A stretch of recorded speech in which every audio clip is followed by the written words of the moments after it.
Let's bring in the chairman of the House Intelligence Committee, Mike Rogers. Mr. Chairman, thanks for joining us this morning. You saw in that piece, and you saw in the president's press conference, he signaled he may be ready to scrap the phone record collection program.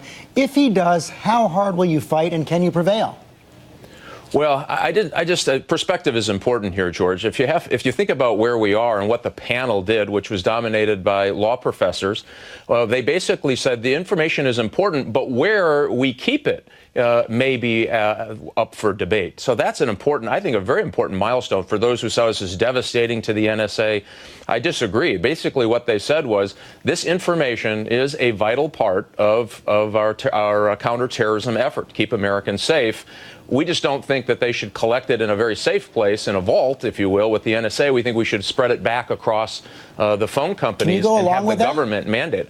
Well, here's my concern. And by the way, privacy groups reject the notion that having the government mandate that the phone companies keep these records so that the government can access them is probably less safe than the configuration that we have. But here's the good news about that, George. Now we're going to debate about how we have access to information, not names, not phone numbers, not addresses, but numbers. So when a terrorist overseas calls into the United States, we have some ability to figure out who that is. That's what the debate is now. I think that puts us on much better ground, much more solid ground. They found no violations, no unlawful activity, no scandal. None of that was found in this report.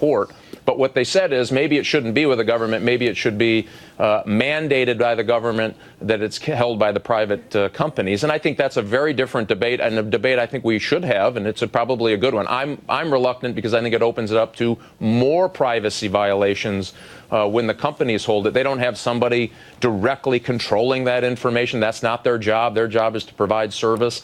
That these are business records, not private records of content, and so they're not listening to phone calls. I think it is, in that regard, a very important step to actually debating on the same set of data points. There's also the debate over the constitutionality. We saw that report from the federal judge, Richard Leon, this week. He's an appointee of President George W. Bush, and he said it's almost certainly not constitutional. I want to read part of his opinion right here. He said, "I cannot imagine a more indiscriminate and arbitrary invasion than the systematic and high-tech collection and retention of personal data on virtually every single citizen for purposes of querying it and analyzing it without judicial approval.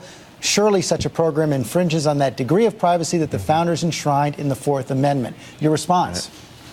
Well, a couple of things. 16 federal judges, 36 different opinions, all have had a different opinion that it is not. Remember, no names, no addresses, just numbers. And these are business records, not your personal records. That's very, very different. There's been hundreds of appellate decisions reaffirming the government's right to get business records in the course of terror investigations, or in this case, determining if a terrorist from overseas is calling into the United States. So this is one case when you have a huge volume. Anyway, again, perspective is important. Yes, this one district judge that doesn't handle national security cases had a difference of opinion. That's our good system.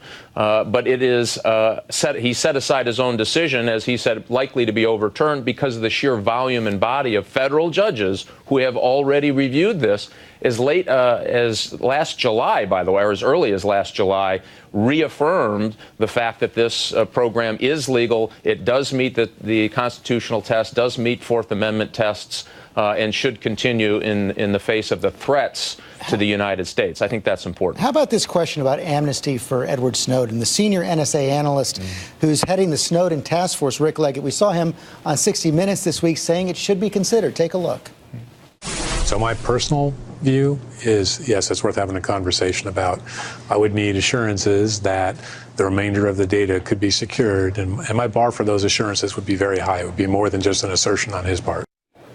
You ready to engage in that conversation? Listen, I do think he should come home. I personally pay for his plane ticket and be held accountable for his actions. Here's where I think he's crossed the line now, George. He has contacted a foreign country and said, "I will sell you classified information for something of value." That's what we call. You're talking about his open letter to Brazil. Absolutely. He has traded something of value for his own personal gain that jeopardizes the national security of the United States. We call that treason. And I think that letter, very clearly lays out who this gentleman is and what his intentions were clearly.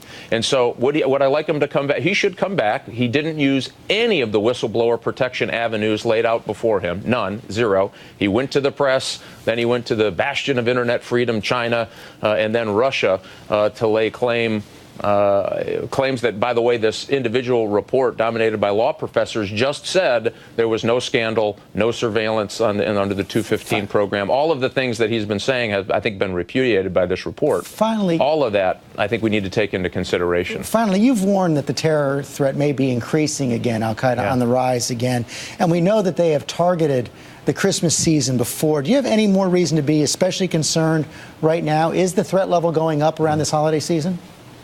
Well, I think, and any national holiday that we would experience here, like Christmas, is something that we are concerned about. I don't think I see any other threat stream that I wouldn't say is out of the norm. But again, and the reason we say that is because there are more affiliates, more al-Qaeda affiliates from around the world, al-Qaeda in the Maghreb, al-Qaeda in the Arabian Peninsula.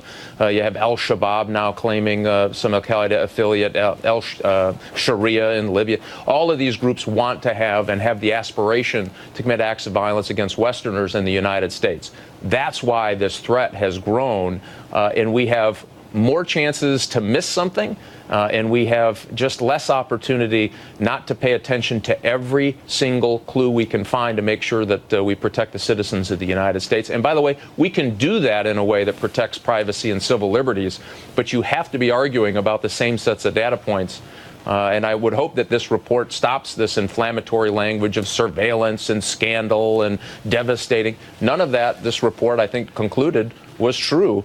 And some of the shortcomings of this report, real quick, George, they didn't talk to the FBI when it came to Section 215 for any length about the value of certain programs that they recommended against. And by the way, including 215, they never had a sit-down, long conversation with the Federal Bureau of Investigation who does these investigations.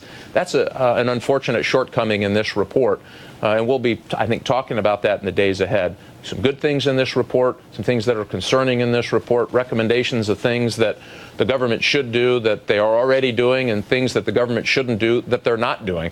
And so I think this is not the holy grail of reports, but I do think it crossed a very important milestone in saying, hey, no scandal, no law breaking. Now let's just have an honest debate about where we think we ought to go in trying to stop terrorists from blowing up American citizens here in the United States. Mr. Chairman, thanks very much for your time this morning. Have a good Christmas. Thanks, George. Hey, thanks you as well.